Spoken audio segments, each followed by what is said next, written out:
America. Tonight, I want to shift our focus a little bit to the international impact of the presidential candidates.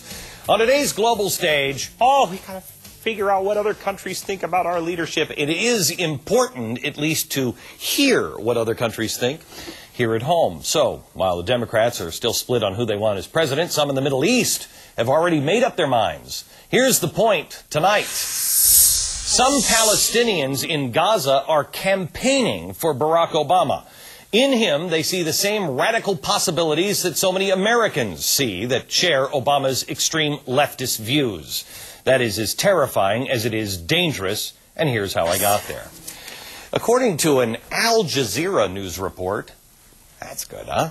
A group of Palestinians in Gaza are phone banking in support of Barack Obama's campaign. Before every U.S. primary, a 23-year-old Gaza man gathers a group of his friends and randomly call Americans to rally support for Obama. Here's a bit from Al Jazeera. It all started at the time of the U.S. primaries.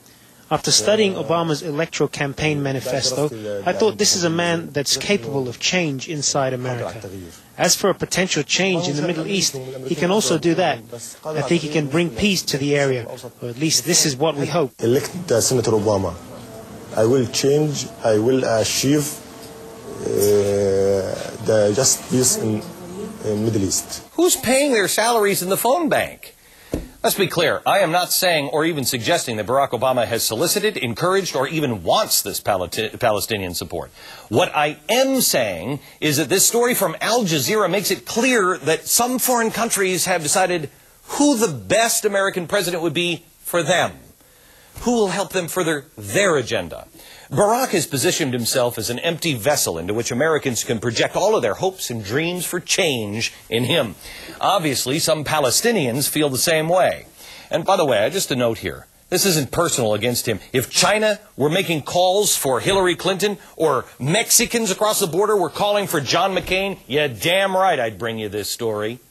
All of this comes as Israel celebrates their 60th anniversary. Now, Israel, our most important ally in the Middle East, and the Hezbollah-controlled government of Lebanon, not so much, no. Here's a government that's been charged with harboring and supporting terrorist groups like Hamas, and they're run by Hezbollah.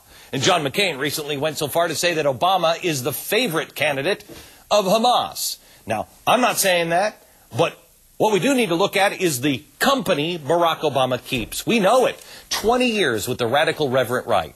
Close ties to the leader of the Weather Underground that bombed the Pentagon and other federal buildings. And last week, Obama had to sever his relationship with a Middle East advisor who had a number of direct meetings with Hamas. This is not speculation. This is not smear. This is fact. There are a lot of questions about the company Obama keeps. And he's really got pretty lousy answers, or none at all. Obama is taking the Jimmy Carter approach, thinking that the secret to the Middle East lies with meetings. So if we just sit down and talk to them with Hamas and Hezbollah. Too bad. The reality is that Saudi Arabia says that Iran is pulling the strings in Lebanon.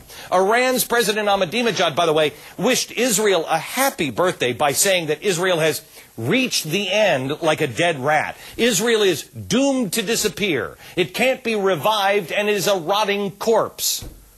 Pass the birthday cake. So tonight, America, here is what you need to know. You don't meet with terrorist leaders, you kill them. This whole give peace a chance crap might have worked when, we're smoking dope laying naked on your bed with your ugly wife playing the guitar in the 1960s, but it doesn't work now. It's naive policy for a man who says he's the one to lead the free world. This is not about flag pins. It's not about false Muslim charges. Forget all of those things. When Obama himself says he wants to meet with some of the worst despots and tyrants that the world has seen in the last 100 years, believe him.